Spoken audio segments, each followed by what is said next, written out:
اس بات میں کوئی شک نہیں، ایک کو ذرا کم کر دینی، اس میں کوئی شک نہیں کہ ایمان نام ہے حضور کی محبت کا۔ محبت مصطفیٰ کریم صلی اللہ تعالی علیہ وسلم ایمان کی جان ہے، اور یہ دین اسلام کا بہت بڑا انعام ہے کہ وہ کہتا ہے کہ حضور سے پیار کرو۔ اس لیے کہ جب نبی پاک سے محبت ہو جاتی ہے تو زندگی ویسے ہی آسان ہو جاتی ہے۔ اے عشق تیرے صدقے جلنے سے چھٹے سستے، جو آگ بجھا دے گی اب وہ آگ لگائی ہے۔ کیا ہوتا ہے کہ انسان کے لیے زندگی آسان ہو جاتی ہے۔ میں نے عرض کیا تھا کہ پتہ ہی نہیں چلتا کمانڈر ان چیف کون ہے۔ اللہ آپ کو سلامت، ٹھیک ہو گیا جی، اب آنے دیں دوستوں۔ نبی پاک علیہ السلام کی جو محبت ہے نا، وہ انسان کے لیے زندگی کو آسان کر دیتی ہے۔ حضور سے پیار ہوتا ہے نا تو بندہ نفرت کرنی ویسے ہی چھوڑ دیتا ہے۔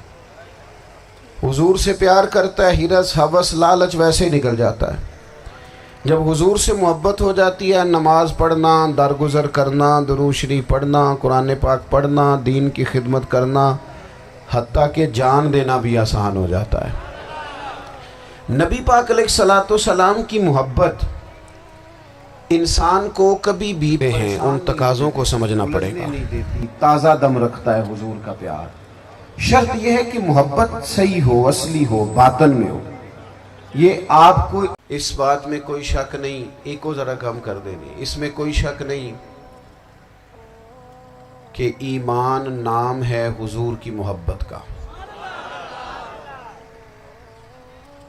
محبت مصطفیٰ کریم صلی اللہ تعالی علیہ وسلم ایمان کی جان ہے، اور یہ دین اسلام کا بہت بڑا انعام ہے کہ وہ کہتا ہے کہ حضور سے پیار کرو۔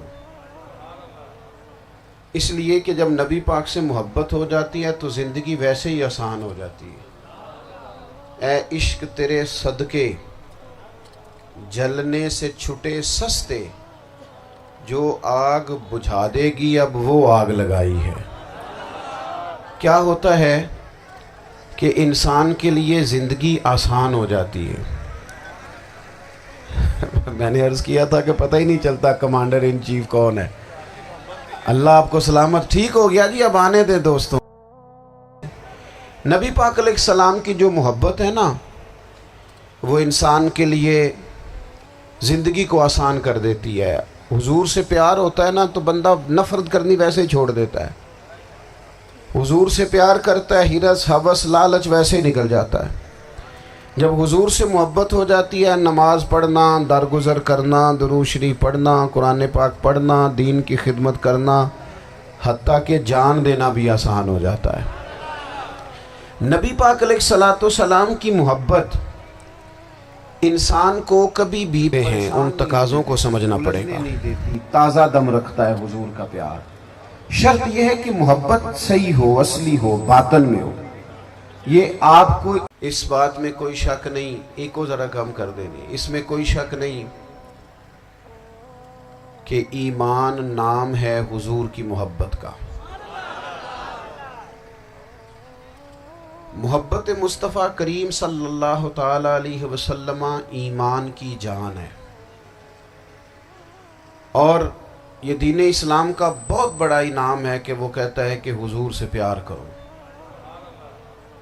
اس لیے کہ جب نبی پاک سے محبت ہو جاتی ہے تو زندگی ویسے ہی آسان ہو جاتی ہے۔ اے عشق تیرے صدقے جلنے سے چھٹے سستے، جو آگ بجھا دے گی اب وہ آگ لگائی ہے۔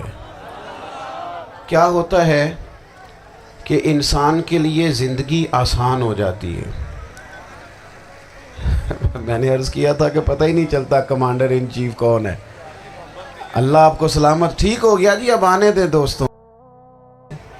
نبی پاک علیہ السلام کی جو محبت ہے نا، وہ انسان کے لیے زندگی کو آسان کر دیتی ہے۔ حضور سے پیار ہوتا ہے نا تو بندہ نفرت کرنی ویسے ہی چھوڑ دیتا ہے۔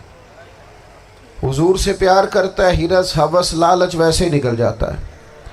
جب حضور سے محبت ہو جاتی ہے، نماز پڑھنا، درگزر کرنا، درود شریف پڑھنا، قرآن پاک پڑھنا، دین کی خدمت کرنا، حتیٰ کہ جان دینا بھی آسان ہو جاتا ہے۔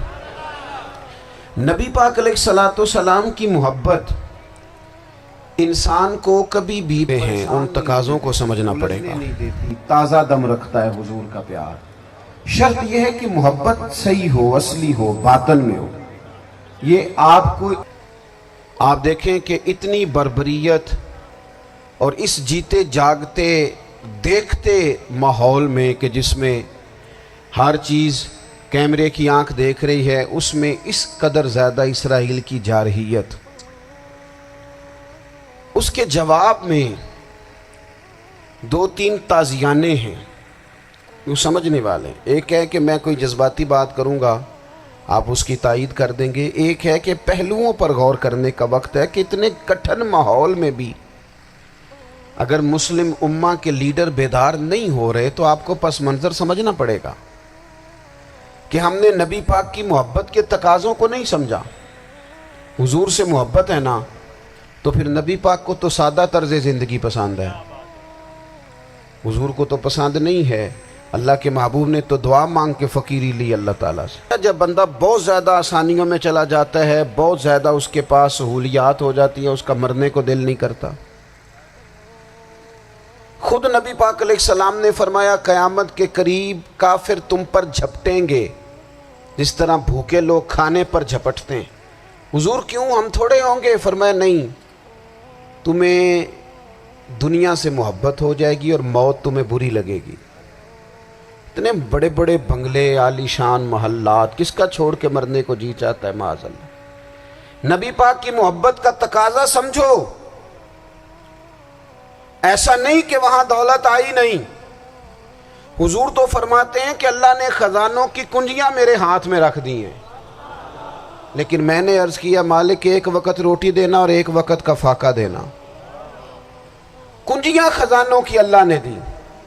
جب تک آپ اپنا طرز زندگی، یہ جو بہت دنیا کا پیار ہے نا، بہت زیادہ مرنے کی ہرس، یہ بہت زیادہ جینے کی ہرس تو اللہ تعالیٰ نے قرآن پاک میں یہودیوں کا طریقہ بیان کیا کہ وہ کبھی مرنے کی تمنا نہیں کریں گے کیونکہ جینے کی ہرس رکھتے ہیں۔ نبی پاک علیہ السلام کے غلاموں، طرز زندگی جب تک سادہ نہیں ہوتا اور جب تک یہ دنیا کے جھمیلوں سے کسی کو دولت دے کر پیچھے کر دیا جاتا ہے، کسی کو عہدہ دے کر چپ کرا دیا جاتا ہے، کسی کو اقتدار دے کر چپ کرا دیا جاتا ہے۔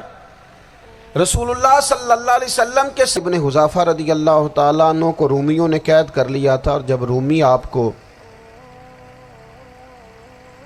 قید کر رہے تھے، پکڑ رہے تھے، جنگ میں کچھ موڑ ایسا آ گیا کہ بظاہر مسلمانوں کے قدم پیچھے ہٹ رہے تھے،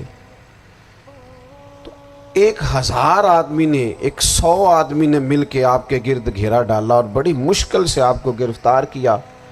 جب بادشاہ کے سامنے لے گئے نا تو بادشاہ سے اس کا سپہ سالار کہنے لگا کہ بندہ ضائع کرنے والا نہیں۔ یہ بات سمجھیں آپ، ہماری طبیعت کے مطابق جو بندہ پورا نہیں اترتا ہم ضائع کر دیتے ہیں۔ حالانکہ اگر آپ کو مخالف صف میں بندہ کام کا نظر آئے تو آپ غور فرمائیں کہ یہ ہمارے قافلہ محبت میں کیسے شامل ہو سکتا ہے، اس کے لیے جد و جہد کریں تاکہ اس سے کام لیا جا سکے۔ اس نے کہا، روم کے بادشاہ نے، بندہ ضائع کرنے والا نہیں۔ وزیر نے کہا بادشاہ سے، اس نے کہا کیا کریں؟ کچھ ایسا کریں کہ یہ معاذ اللہ ہمارے دین میں آ جائے۔ اور قرآن مجید نے واضح کہہ دیا ہے کہ یہودی اور عیسائی تم سے راضی نہیں ہو سکتے حتی تتبع ملتہم، جب تک کہ تم ان کے دین کی پیروی نہ کرو، ان کو کسی طریقے سے معاذ اللہ عیسائی بنایا جائے۔ تو بادشاہ کہنے لگا 2-3 چیزیں ہیں جس سے کوئی بندہ بھی خریدا جا سکتا ہے، کر لیتے ہیں بات۔ اس نے سب سے پہلے حضرت عبداللہ ابن حذافہ سے کہا کہ جتنے پیسے آپ کہیں گے آپ کو ملیں گے، آپ اس دین میں آ جائیں معاذ اللہ۔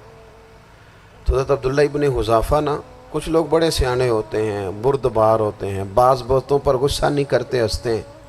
حضرت عبداللہ ابن حذافہ ہنس پڑے، فرمانے لگے تجھے کس نے بادشاہ بنایا؟ تو بڑا بیوقوف آدمی ہے، اس نے کہا کیا مطلب؟ فرمانے لگے نادان میں تو تلوار لے کے میدان میں آیا ہوں، مجھے دولت کمانی ہوتی میں تجارت کرتا، میں تجارت نہیں کر رہا، میں تو شہادت کے لیے نکلا ہوا ہوں، اور تو مجھے کہہ رہا ہے پیسے لے لے، کو عقل کی بات کر۔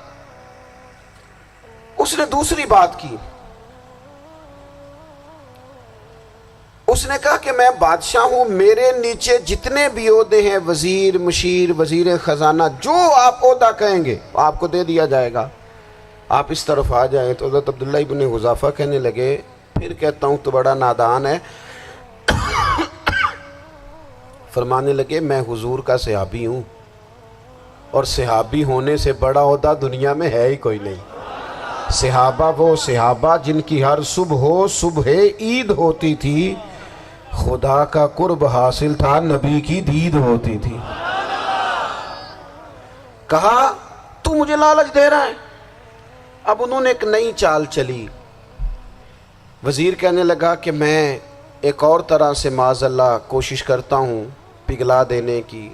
آپ اندر کمرے میں قید تھے تو وہاں ایک خاتون کو بنا سنوار کر بھیج دیے گا۔ دوستو یاد رکھنا، تگڑا اور مضبوط جوان پتہ کون ہوتا ہے؟ جس کی نظریں پوری طرح اس کے کنٹرول میں ہوں۔